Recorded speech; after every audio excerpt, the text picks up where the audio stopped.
Hi, it's Steve. Today we'd like to show you how to change the suspension hook on your washer. If you have a broken suspension hook on this style of washer, your tub will never stay centered. It's a really easy job to replace. Let me show you how we do it. Now before we begin this repair, the first thing we'll need to do is to disconnect power to the washer. So either pull it far enough forward that you can unplug it, or locate the electrical panel, turn off the appropriate breaker, or remove the appropriate fuse. Now we'll also have to pull the tubs out of this washer, so you will need to pull it far enough forward to get good access to the machine. That may require disconnecting the inlet fill hoses and the drain hose as well. Now that we have the power disconnected and access all the way around the washer, our next step will be to raise the main top on this washer. And it's attached to the front panel with a couple of spring clips that sit right on the top edge of that front panel. And to release those, we're just going to take a thin putty knife. We'll go into that gap between the front panel and the top. Slide your putty knife over until you feel some resistance. That should be the spring. Just push the putty knife up against that till you feel move. Depress it, lift up, and just hold that top there. Do the same thing on the opposite side. Now with the top released, we're simply going to tilt it back and lean it up against the wall, or have somebody support it. Don't rely on the two hinge brackets to support the weight of that top and the lid. Now next we're going to remove two 5/16 hex head screws that secure the front panel to the cabinet.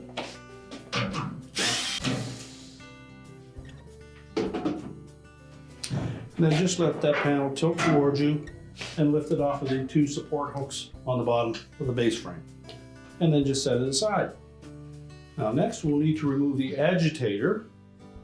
To do that, we'll start by just taking the fabric dispenser cap off of the top of the agitator. If your model has one, simply grasp it, tilt it, pull it. It's just a friction fit and it will come right off. Now next we'll need to remove the agitator. It's held in place with a 1/2 inch bolt that goes down through onto the agitator shaft of the transmission. So using a 1/2 inch socket, an extension and a ratchet, we'll go down through the center of the barrel of that agitator, loosen that bolt, and then just reach into the tub, grasp the outside skirt of the agitator and lift the whole assembly up out of the tub. Or lift up on the base of the agitator and pull the whole unit up. And we'll just set that aside. Now our next step will be to remove the tub cover, and it's held to the outer tub with a series of tabs that go all the way around the perimeter of the outer tub. Now to release those, we're going to compress the tub cover against the outer tub. So put your hand inside until you feel the top lip of the inner basket, push down on the tub cover, and that will release the tension, and you can pull the tab away. Just do that all the way around the tub.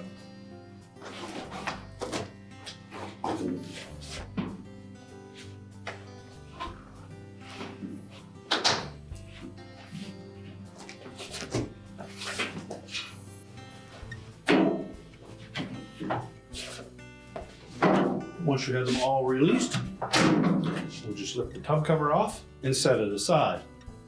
Now next we'll remove the inner basket or inner tub.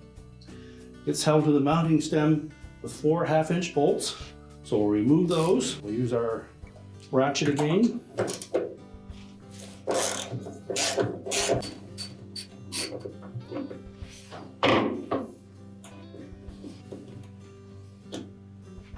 Let's pull the bolts all the way out.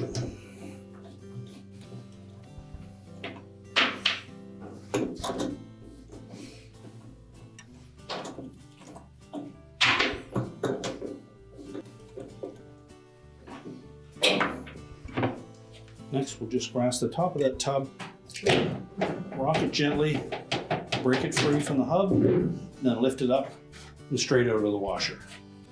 We'll set that aside. Now our next step is to remove the outer tub from that base assembly. There are 4 5/16 hex head screws inside the outer tub that we need to remove. And there are also screws around the perimeter at the outside bottom of the tub that need to be removed as well. So we'll just go ahead and remove those 4 screws.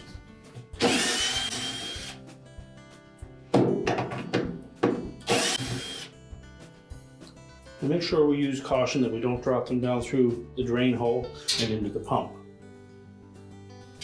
Now that we have the inner screws removed, we'll need to go to the outside of the tub and remove those as well. Now around the base of this outer tub, you note that there are 6 areas where it's notched out, and in the center of those is a 3/8 bolt that secures that outer tub to the top metal portion of the tub support. So we need to remove all of those bolts. There are 3 across the front, and there are 3 across the back. You'll need to tilt the tub slightly forward and access those from up above.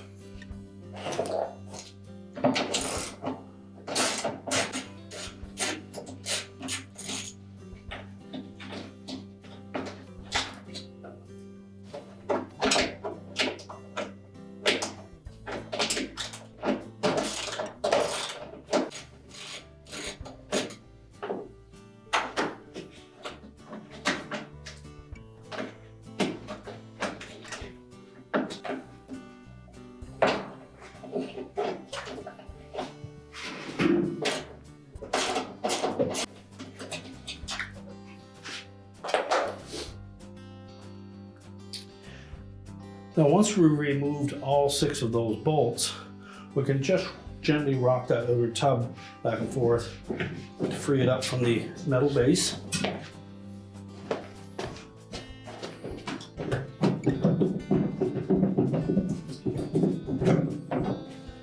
Then just lift upward on it. And it's not necessary to completely remove the tub. We just need to lift it up high enough that we can access the top of that support plate. That will give us access to the suspension hook. If yours is broken off completely, the spring will be laying on the base. If it's just worn, the spring will probably still be attached, so we'll need to release that by pulling upward on the spring with just enough force to clear the loop of that suspension hook. Now there is a tool specifically made for releasing the tension on those springs. Basically the bottom hook would fit into the notch on the base frame. The hook at the top of the tool would fit into the hook on the top of the spring. Simply squeeze it together. That will stretch the spring just enough to clear that suspension hook.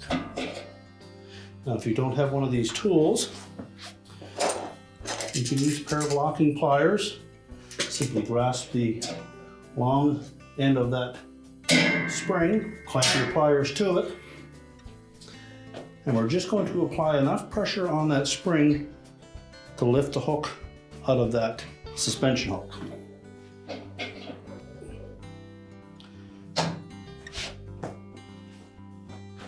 At this point, we can tilt that suspension hook back towards the center, pull it out through the opening and discard it. Now to install the new suspension hook, we're going to insert it from behind, rotate it around, and then we're going to make sure that the little bend in the end of that hook fits into the detent on the top of that suspension plate. That should hang just like that. And we'll carefully stretch that spring, reattach it. What we want to make sure is that the hook at the bottom of that spring is pushing up through the base. If it isn't, there's too much pressure on that one spring. So take note of that when you're installing it.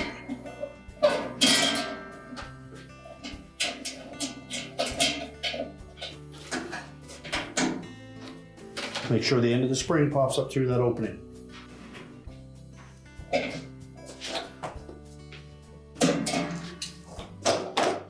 Hook it onto the suspension hook. And now we can carefully position the outer tub back down onto the base, making sure that we line up the holes with the outer rim of that tub support, as well as the 4 holes on the inside of the tub.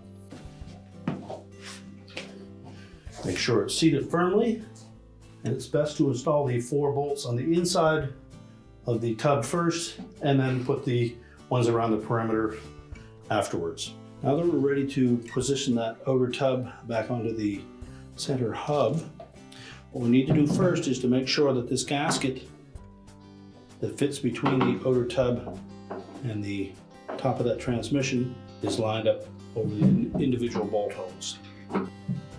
We may need to twist the tub slightly to fit it around these rounded shoulders on that center hub. Once it's down far enough, you can line it back up with the holes.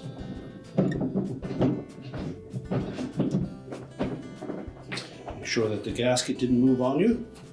And then just press that tub till it's sitting nice and flush. And then we'll reinstall those 4 bolts.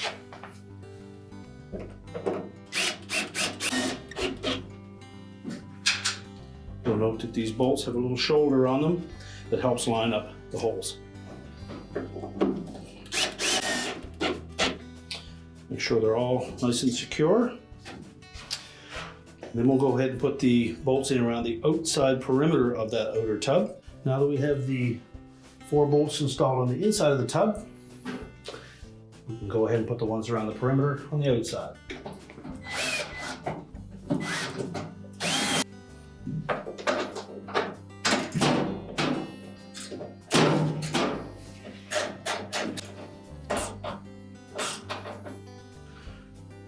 Then just continue to do that until you have all 6 bolts in place. Now we're ready to put the inner basket back in place. So we'll lower it over top of that agitator shaft, and then we need to line up these 4 bolt holes and just rock that inner basket until it's sitting flush on top of that hub. And then we'll just thread these shoulder bolts in part way to make sure that they all line up first.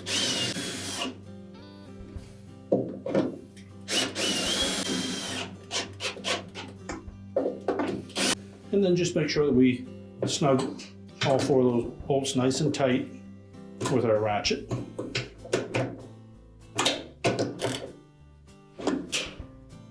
And now we can put the tub cover back in place. And you'll note with that tub cover that we have 1 large tab that fits towards the front of the tub. So we want to make sure that we have all of our tabs outside of the outer tub before we snap any in place.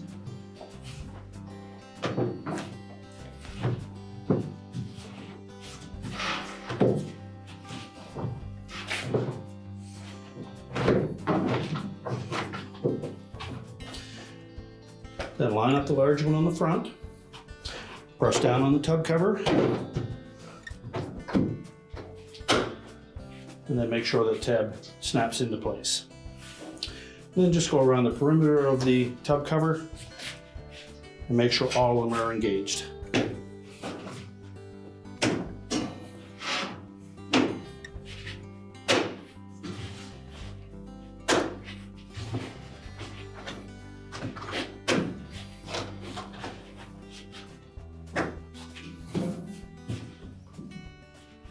Now we can put the agitator back in. Simply set it over the agitator shaft. Let the spines line up. It should go just about to the bottom of the tub. Now if your model used the auger style agitator, it probably separated when you took it out. So we need to just make sure that these slots line up with the fins on the agitator base, but we also need to make sure that the bolt is firmly into place. And the easiest way to do that is to set the bolt in the socket on top of your extension, fit it up through the opening in the auger until it lines up in the hole. Then while keeping some pressure on it, we'll line up that auger at the agitator base, and then we can begin to thread that bolt into the agitator shaft. Use your ratchet to tighten it in place. And then we can put the fabric softener dispenser cover on. Simply snap it into place. Next, we'll put our front panel on if you've removed yours. And we just want to make sure that we line up the slotted openings in the bottom of that front panel with the 2 clips that are secured to the base of the washer. Now, as we tilt that front panel up, we need to make sure that we line up those locating pins with the slotted holes on the lip of that front panel.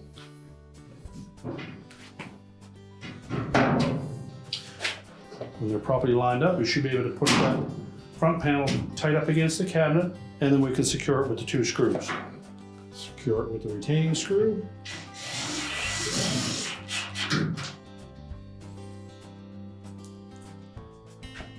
Do the same on the opposite side. And now we're ready to lower our main top down. And we again want to make sure that we line up these locating pins with corresponding holes in the bottom of the main top so that we can clip it over these spring clips. Now that we have the front panel secured, we're going to lower that top down onto the spring clips. Make sure it engages both sides. And now we're ready to push the washer back into position. Now with the washer back in position, we're ready to reconnect the power, and your repair is complete.